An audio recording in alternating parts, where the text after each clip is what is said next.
Ladies and gentlemen, the President of the United States, Donald J. Trump.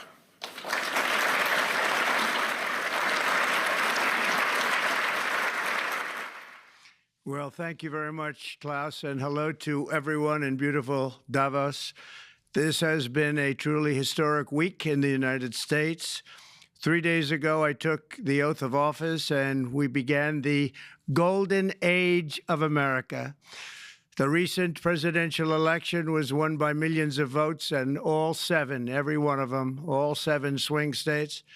It was a massive mandate from the American people like hasn't been seen in many years, and some of the political pundits, even some of my so-called enemies, said it was the most consequential election victory in 129 years. That's quite nice. What the world has witnessed in the past 72 hours is nothing less than a revolution of common sense. Our country will soon be stronger, wealthier, and more united than ever before, and the entire planet will be more peaceful and prosperous as a result of this incredible momentum and what we're doing and going to do. My administration is acting with unprecedented speed to fix the disasters we've inherited from a totally inept group of people and to solve every single crisis facing our country.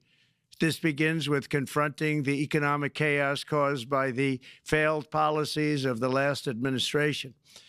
Over the past 4 years, our government racked up $8 trillion in wasteful deficit spending and inflicted nation-wrecking energy restrictions, crippling regulations, and hidden taxes like never before.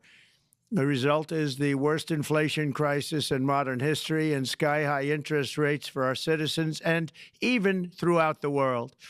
Food prices and the price of almost every other thing known to mankind went through the roof. President Biden totally lost control of what was going on in our country, but in particular with our high inflation economy and at our border. Because of these ruinous policies, total government spending this year is $1.5 trillion higher than was projected to occur when I left office just 4 years ago. Likewise, the cost of servicing the debt is more than 230% higher than was projected in 2020. The inflation rate we are inheriting remains 50% higher than the historic target. It was the highest inflation probably in the history of our country. That's why from the moment I took office, I've taken rapid action to reverse each and every one of these radical left policies that created this calamity, in particular with immigration, crime, and inflation. On day one, I signed an executive order directing every member of my cabinet to marshal all powers at their disposal to defeat inflation and reduce the cost of daily life. I imposed a federal hiring freeze, a federal regulation freeze, a foreign aid freeze, and I created the new Department of Government Efficiency. I terminated the ridiculous and incredibly wasteful Green New Deal. I call it the Green New Scam, withdrew from the one-sided Paris Climate Accord, and ended the insane and costly electric vehicle mandate. We're going to let people buy the car they want to buy. I declared a national energy emergency, and it's so important, national energy emergency to unlock the liquid gold under our feet and pave the way for rapid approvals of new energy infrastructure. The United States has the largest amount of oil and gas of any country on earth, and we're going to use it. Not only will this reduce the cost of virtually all goods and services, it'll make the United States a manufacturing superpower and the world capital of artificial intelligence and crypto. My administration has also begun the largest deregulation campaign in history, far exceeding even the record-setting efforts of my last term. In total, the Biden administration imposed $50,000 in additional regulatory costs on the average American household over the last 4 years. I have promised to eliminate 10 old regulations for every new regulation, which will soon put many thousands of dollars back in the pockets of American families. To further unleash our economy, our majorities in the House and Senate, which we also took along with the presidency, are going to pass the largest tax cut in American history, including massive tax cuts for workers and family, and big tax cuts for domestic producers and manufacturers. And we're working with the Democrats on getting an extension of the original Trump tax cuts, as you probably know, by just reading any paper. My message to every business in the world is very simple. Come make your product in America, and we will give you among the lowest taxes of any nation on earth. We're bringing them down very substantially, even from the original Trump tax cuts. But if you don't make your product in America, which is your prerogative, then very simply you will have to pay a tariff, differing amounts, but a tariff which will direct hundreds of billions of dollars and even trillions of dollars into our treasury to strengthen our economy and pay down debt. Under the Trump administration, there will be no better place on earth to create jobs, build factories, or grow a company than right here in the good old USA. Already, Americans' economic, you can see this, I think, maybe even in your wonderful, wonderful room that you're all gathered together, so many of my friends, but Americans, the economic confidence is soaring like we haven't seen in many, many decades, maybe not at all. Upon my election, it was just announced that small business optimism skyrocketed by 41 points in a single month. That's the highest ever. There's never been anything like that. SoftBank has announced between a $100 and $200 billion investment in the U.S. economy because of the election result. And just 2 days ago, Oracle, SoftBank, and OpenAI announced a $500 billion investment in AI infrastructure.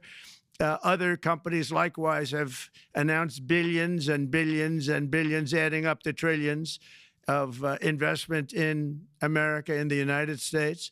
And it's also reported today in the papers that Saudi Arabia will be investing at least $600 billion in America. But I'll be asking the Crown Prince, who's a fantastic guy, to round it out to around $1 trillion. I think they'll do that because we've been very good to them. And I'm also going to ask Saudi Arabia and OPEC to bring down the cost of oil. You got to bring it down, which, frankly, I'm surprised they didn't do before the election. That didn't show a lot of love by them not doing it. I was a little surprised by that. If the price came down, the Russia-Ukraine war would end immediately. Right now, the price is high enough that that war will continue. You got to bring down the oil price. You got to end that war.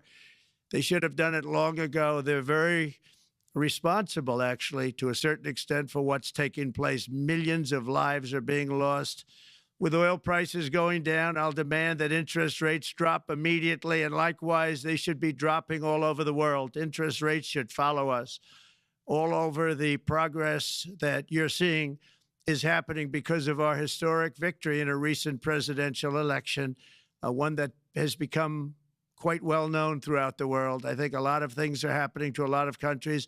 They say that there's light shining all over the world since the election, and even countries that we aren't particularly friendly with are happy because they understand what there is a future and how great the future will be. Under our leadership, America is back and open for business. And this week, I'm also taking swift action to stop the invasion at our southern border. They allowed people to come in at levels that nobody's ever seen before. It was ridiculous.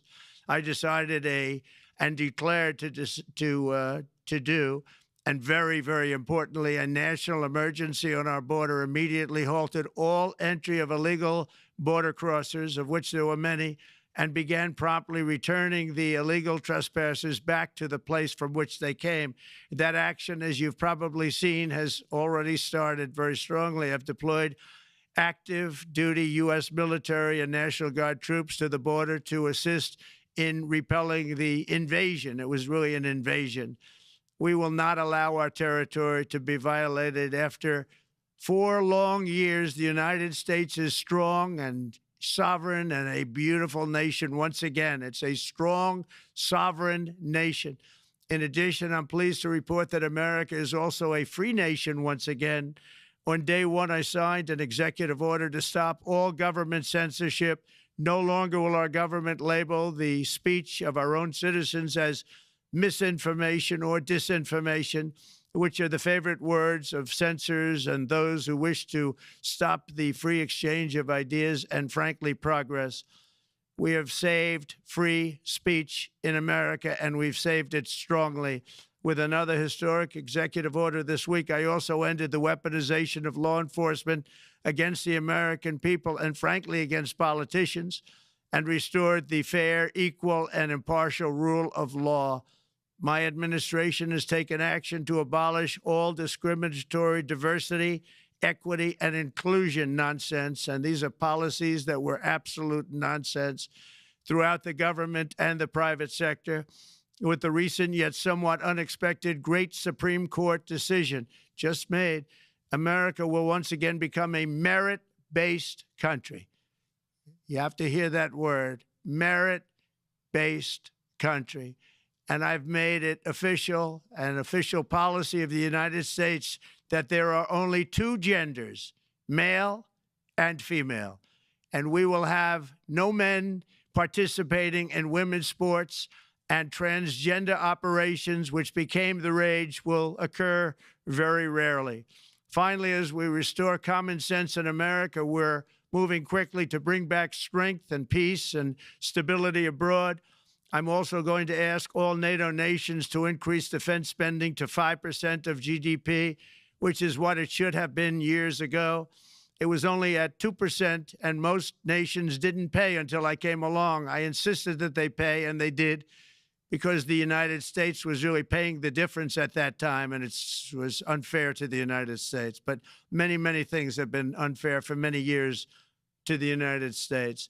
Before even taking office, my team negotiated a ceasefire agreement in the Middle East, which wouldn't have happened without us, as I think most of the people in the room know. Earlier this week, the hostages began to return to their families. They are returning, and it's a beautiful sight, and they'll be coming in more and more. They started coming back on Sunday. Our efforts to secure a peace settlement between Russia and Ukraine are now hopefully underway. It's so important to get that done. That is an absolute killing field. Millions of soldiers are being killed. Nobody's seen anything like it since World War II. They're laying dead all over the flat fields. It's a flat field farmland, and there's millions of Russians and millions of Ukrainians. Nobody's seen anything like it since World War II. It's time to end it. And here in America, we have big events coming up. Next year, we have the 250th anniversary of America's founding. I'm so honored to be president during that. That's been a big event. They've been talking about it for 10 years. We also have the World Cup, and I understand Gianni's in the room. Infantino, he was very instrumental in helping us get it. He's there with you someplace, I think, and I want to thank him for that. And then we have the Olympics coming up, which I was instrumental in getting also in my first term. And who would have known that by skipping a term, I would get the Olympics? I was upset. I said, you know, I got the Olympics to come and I won't be president. But it turned out through a stroke of luck, or whatever you might call it, that I'm going to be president during the World Cup and the Olympics and the 250th anniversary. So that's going to be three big events. And we've accomplished more in less than 4 days. We have really been working 4 days than other administrations have accomplished in 4 years.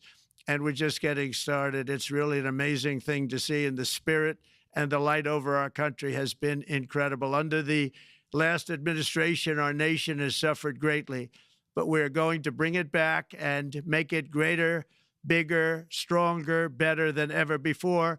I want to thank everybody for being with you. I would have been there myself, except the inauguration was 2 days ago. I thought it might be a little bit quick to make it the first stop, but we'll get there one day. We hope to get there. But I do appreciate, I heard the audience is fantastic, and many of my friends are in the audience, and I will be taking questions now from some very distinguished people. Thank you all very much.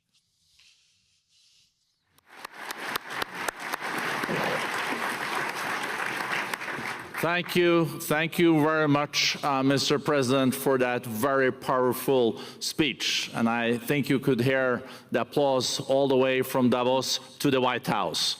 But next year it will be even better, because then you can get the applause here in Davos. So we wish you welcome to our village next year. We hope to see you. Thank you very much. So we also know, Mr. President, that you open up for interaction here. We have a great panel with some of the most distinguished business people in the world. Let me start with someone that you know really well, that I think is almost a neighbor of you in Florida. Mr. Steve Schwartzman, Chairman, CEO, and co-founder of Blackstone Group. So, Steve, floor is yours. Well, Mr. President, Hello, Steve. I'm sure the Crown Prince of Saudi Arabia will be really glad you gave this speech today. I hope so. You've had the busiest 4 days that anybody can imagine, and congratulations for that. My question is about some of the things I've observed here at Davos. It's a terrific forum. I've met lots of people, as usual. I think I've been here 30 years. And a lot of the European business people have expressed enormous frustration with the regulatory regime in the EU, and they attribute slower growth rates here because of the numerous factors, but especially because of regulations. And you've taken a completely different approach in this area. And if you could explain the theory of what you're doing, how you're going to do it, and what you expect the outcome to be, I'd appreciate it. Well, thank you very much, and congratulations, Steve. You're a friend of mine, but on a great career. You have had an amazing career, and it continues. I just want to congratulate you. Very inspirational to a lot of people. I want to talk about the EU, because you mentioned specifically that I've also had a lot of friends and leaders of countries. I've gotten to know them all my first term and a little bit during this period of 4 years, and know them well, like them a lot, but they're very frustrated because of the time everything seems to take to get approved, environmental impact statements for things that you shouldn't even have to do that, and many, many other ways that it takes. And I'm going to give you a quick little example. In the private life, my beautiful private life, before I had all these things happening, the world is a little different. I had a nice, simple life. You knew that. But when I had that simple life, I did projects. And I had a big project in Ireland. And it had to get approval on something that would have made it even better. And I got the approval from Ireland in a period of a week. And it was a very, very efficient, good approval. And they informed me, though, the problem is you're going to have to get it from the EU, and we think that'll take 5 to 6 years. And they said, you have to be kidding. And this was before politics. And I said, wait a minute, it's not that important. I don't want to go 5 or 6 years, but it would have been a big investment. It would have been nice, and it would have been good for the project. And I sent the people to the EU to see if they could speed it up, and basically it was a 5 or 6 year wait just to get a simple approval that Ireland gave me in a period of literally not much more than a week. And I realized right then, that was the first time I really was involved with the EU, but I realized right then that's a problem, and I didn't even bother applying to do it. Or if I did, I pulled it very quickly. I have to be very accurate because I don't want to be criticized. He did apply, actually. No, I want to be very accurate. So I don't think I did, but if I did, I pulled it very quickly. It was just something you couldn't wait 5 years or 6 years to get an approval. So a lot of, in a very big business sense, a lot of people are claiming that's the problem. From the standpoint of America, the EU treats us very, very unfairly, very badly. They have a large tax that we know about, and a VAT tax, and it's a very substantial one. They don't take essentially don't take our farm products, and they don't take our cars, yet they send cars to us by the millions. They put tariffs on things that we want to do, like, for instance, I think they actually, in terms of these are non-economic or non-monetary tariffs, and those are very bad, and they make it very difficult to bring products into Europe, and yet they expect to be selling, and they do sell their products in the United States. So we have, hundreds of billions of dollars of deficits with the EU, and nobody's happy with it, and we're going to do something about it, but nobody's happy with it. So I think the EU has to speed up their process. Friends of mine that are in some of the nations within the EU, great people, they want to be able to compete better, and you can't compete when you can't go through the approval process fast. There's no reason why it can't go faster. So, I'm trying to be constructive because I love Europe. I love the countries of Europe, but the process is a very cumbersome one, and they do treat the United States of America very, very unfairly with the VAT taxes and all of the other taxes they impose. One other, just to finish up, I got a call from the head of a major airline, one of the biggest airlines in the world, and he said, "Sir, could you help us? What? Landing in Europe is brutal. They charge us fees for everything, and it's so unfair." I said, "How does it compare to China?" He said, it's much worse.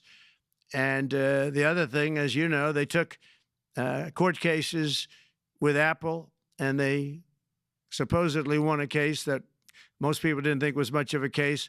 They won 15 or 16 billion from Apple. They won billions from Google.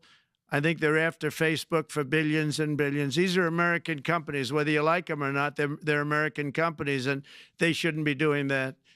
And that's, as far as I'm concerned, it's a form of taxation. So we have some very big complaints with the EU.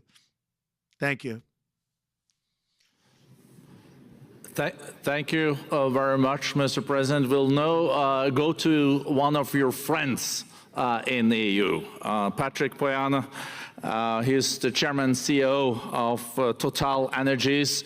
I guess you have a question ready, Patrick, for the president. Mr. President, as we understand, energy is at the top of your agenda, and it's an honor for me to represent the energy industry tonight. In this panel, Total Energies is indeed the fourth largest oil and gas and electricity company in the world. I will not ask you a question about the oil price. It's quite clear what you expect from us. I will go to gas more. And our company is the largest #1 exporter LNG from the US company. We are a strong contributor to, and we invest in a mammoth LNG projects in Texas, $20 billion. It's far from 200, but it's $20 billion. And we contribute with that to security of supply to Europe, as we export this LNG to Europe. Some experts fear that if there are too many projects developed in the US on LNG, this could have an inflationary impact on the US domestic gas price.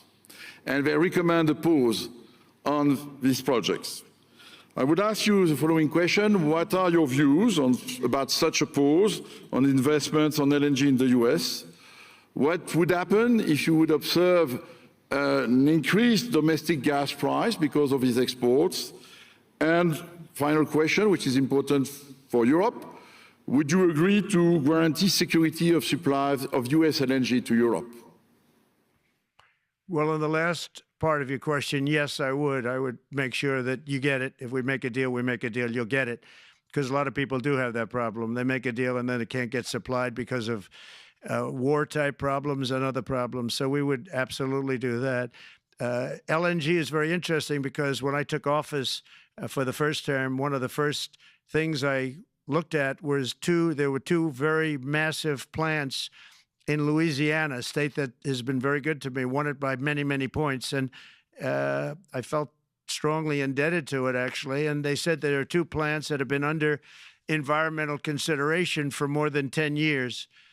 And they were costing, as you say, you know how expensive those plants are, but they were costing like 12 billion and I think 14 or 15 billion, but they couldn't get their permits.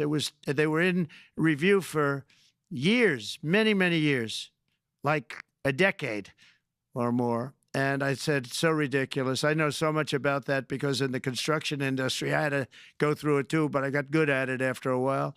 But I saw the projects, and you're talking about a total investment of 25 to $30 billion, and it looked like it was going to end. They couldn't get their permits, and I got them done in less than a week.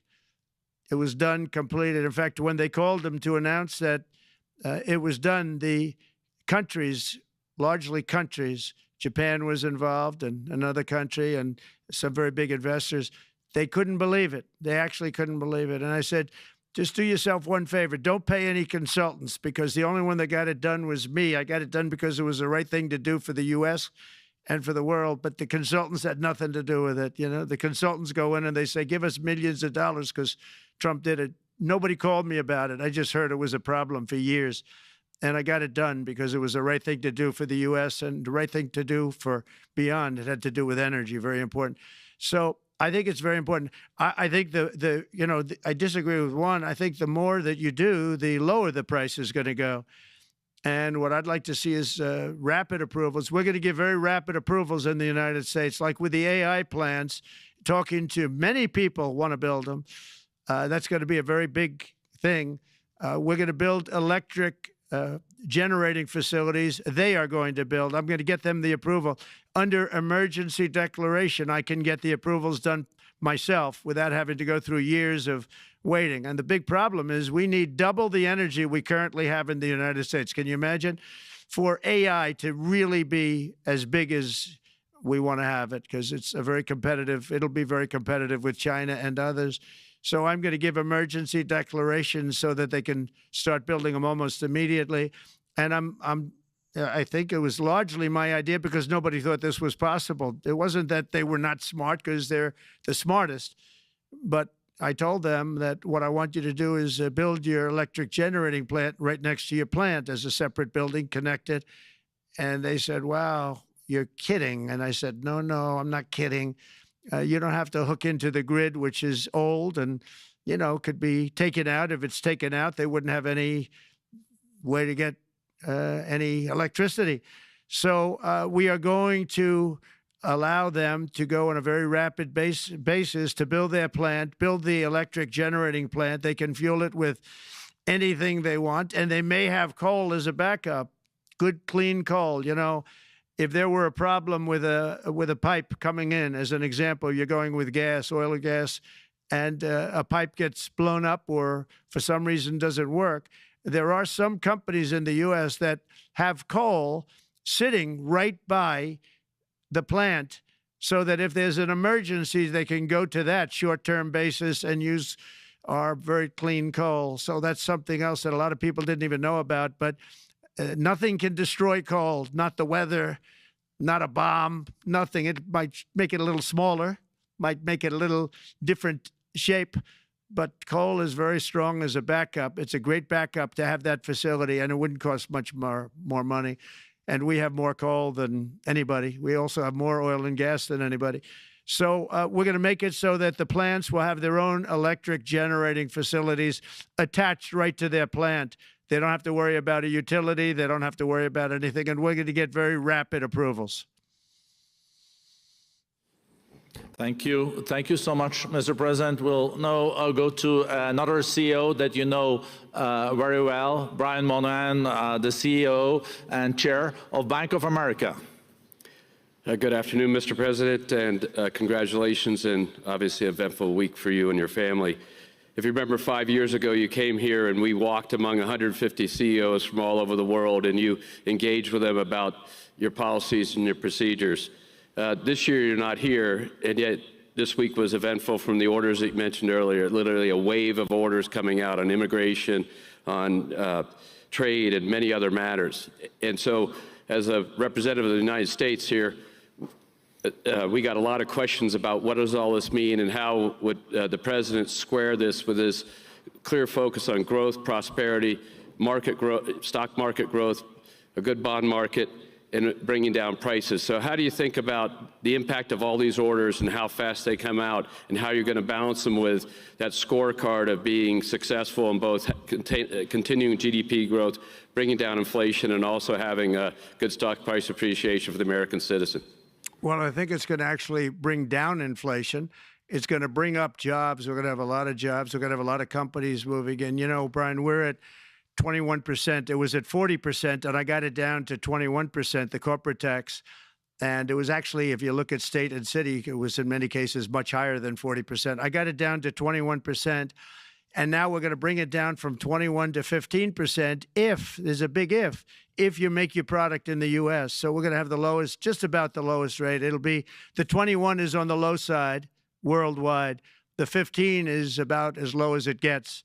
And by far the lowest of a large country, a large, you know, rich, powerful country, by far, not even a contest. So we're going to bring it down to 15% if you make your product in the USA. So that's going to create a tremendous buzz. We're also probably going back to the one-year deduction where we deduct, you know, we did that originally, and that was amazing what the impact that had, the one-year deduction, which built up over a period of time, and then it expires. But we're going to go back to that when we do the renewal of the Trump tax plan. We have to get Democrats to approve it. But, you know, if the Democrats didn't approve it, I don't know how they can survive with about a 45% tax increase, because that's what it would be. And so I think they're going to do. We've been working along with them pretty well. I think it's very hard for a political group to say, let's charge people 45% more. So I think we're in good shape. But we're actually doing a reduction for business and small businesses where you're going to bring it down to 15%, which is really something. And by the way, speaking of you, and you've done a fantastic job, but I hope you start opening your bank to conservatives, because many conservatives complain that the banks are not allowing them to do business within the bank, and that included a place called Bank of America. They don't take conservative business. And I don't know if the regulators mandated that because of Biden or what, but you and Jamie and everybody, I hope you're going to open your banks to conservatives, because what you're doing is wrong. Mr. President, I'll say that your friend Gianni said hello, told me to tell you hello, and we look forward to sponsoring the World Cup when it comes, both this summer for the club and next year. So thank you for getting that for the United States. Thank you very much, Brian. Thank you, Mr. President. We'll now go to Anna Butin. She's the executive chairman of Banco Santander, one of the big European banks, and also in the U.S. So, Anna. Mr. President, congratulations on a historic victory. Thank you. I believe you don't know me as well as my fellow panelists, so a few words. Santander is one of the largest banks in the world by number of customers, 170 million. That's more than my friend Brian or my friend Jamie have. Wow. And those... They fixed the regulation. That's coming, that's coming. That was cheeky. We're a big investor in the United States. We have many million customers, 12,000 employees. We're one of the largest auto lenders. And we recently launched a fully digital bank called Open Bank. We strongly believe banks have a pivotal role in the economy, and we can accelerate growth and help many more customers. That's what we're doing in the United States. So, as Brian pointed out, we very much welcome your focus on deregulation and reducing bureaucracy. So my question is, what are your priorities in this regard, and how fast is this going to happen? Thank you very much. Well, I think it's going to, thank you and congratulations. I know very much about your bank, and you've done a fantastic job. Congratulations. We are going to move very quickly. We've moved very quickly. We've done things in the last 3 days that nobody thought were possible to do in years. And it's all taking effect. It's going to have a huge impact on the economy, a huge positive impact. Money was being wasted on crazy things. I mean, the Green New Deal was such a total disgrace, how that was perpetrated. And it was conceived of by people that were average students, less than average students, I might add, and never even took a course in energy or the environment. It was just a game. Remember, the world was going to end in 12 years. Remember that? Well, the 12 years is come and gone. It was going to end. It was going to all foam into earth. But, you know, the time has come. These people, and they really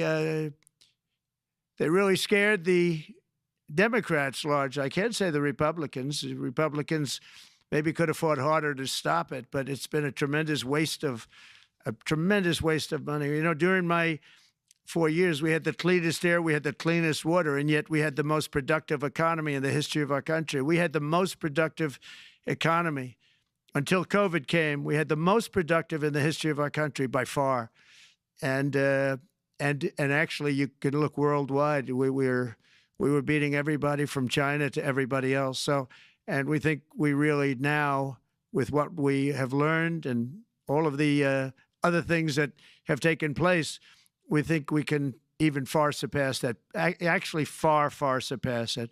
But we do, one thing we're going to be demanding is we're going to be demanding respect from other nations. Canada, we have a tremendous deficit with Canada. We're not going to have that anymore. We can't do it. I don't know if it's good for them.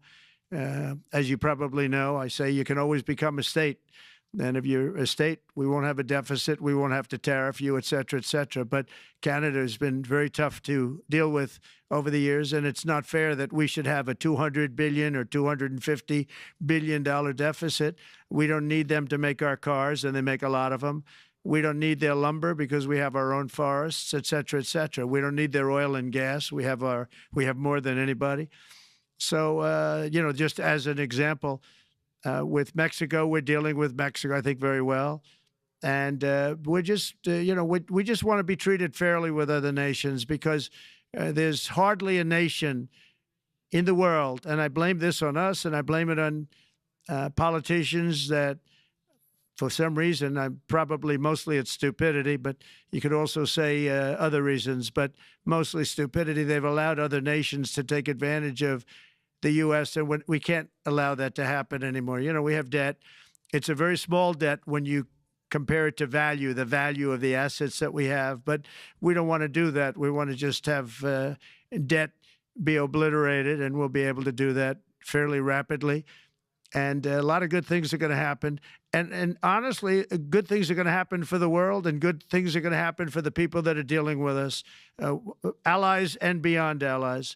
One thing very important, I really would like to be able to meet with President Putin soon and get that war ended. And that's not from the standpoint of economy or anything else. It's from the standpoint of millions of lives are being wasted.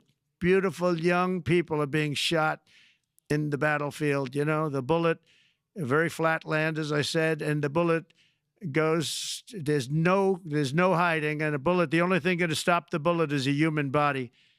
And you have to see, I've seen pictures of what's taken place. It's a carnage, and we really have to stop that war. That war is horrible. And I'm not talking economy. I'm not talking economics. I'm not talking about natural resource. I'm just talking about there's so many young people being killed in this war. And that's not including the people that have been killed as the cities are being, you know, knocked down building by building. So we really should get that stopped. Likewise, in the Middle East, I think we've made a lot of progress in the Middle East, and I think that's gonna come along pretty well. Thank you very much.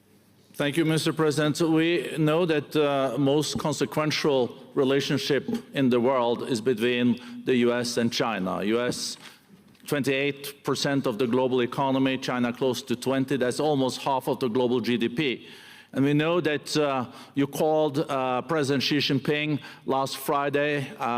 We heard that you had a good discussion. How do you see the relationship between the U.S. and China in the next 4 years under your leadership? He called me, but I see it very good. I think that we're going to have a very good relationship.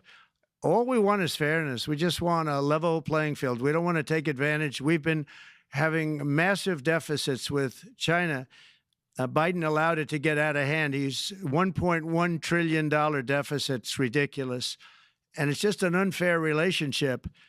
And we have to make it just fair. We don't have to make it phenomenal. We have to make it a fair relationship. Right now, it's not a fair relationship. The deficit is massive, as it is with other countries, a lot of Asian countries, actually. But we have deficits that are very big, and we can't keep doing that, so we're not going to keep doing that. But I like President Xi very much. I've always liked him. We always had a very good relationship. It was very strained with COVID coming out of Wuhan.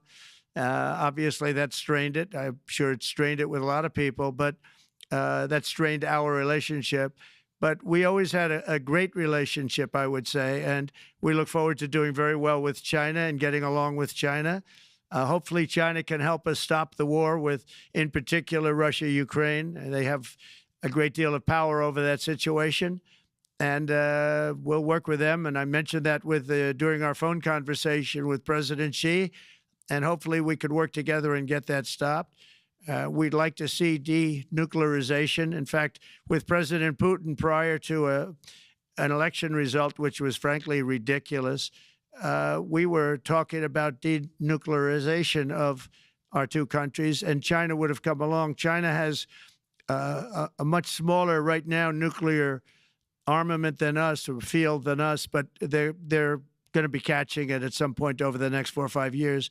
And I will tell you that President Putin really liked the idea of cutting way back on nuclear, and I think the rest of the world, we would have gotten them to follow, and China would have come along too. China also liked it. Tremendous amounts of money are being spent on nuclear, and the destructive capability is something that we don't even want to talk about today because you don't want to hear it. It's too depressing. So we want to see if we can denuclearize, and I think that's very possible. And I can tell you that President Putin wanted to do it. He and I wanted to do it. We had a good conversation with China. They would have been involved, and that would have been an unbelievable thing for the planet. And I hope it can be started up again. Mr. President, when you're back here in Davos next year, will there be then a peace agreement with Ukraine and Russia by then? Well, you're going to have to ask Russia. Ukraine is ready to make a deal. Just so you understand, this is a war that should have never started. If I were president, it would never have started. This is a war that should have never, ever been started.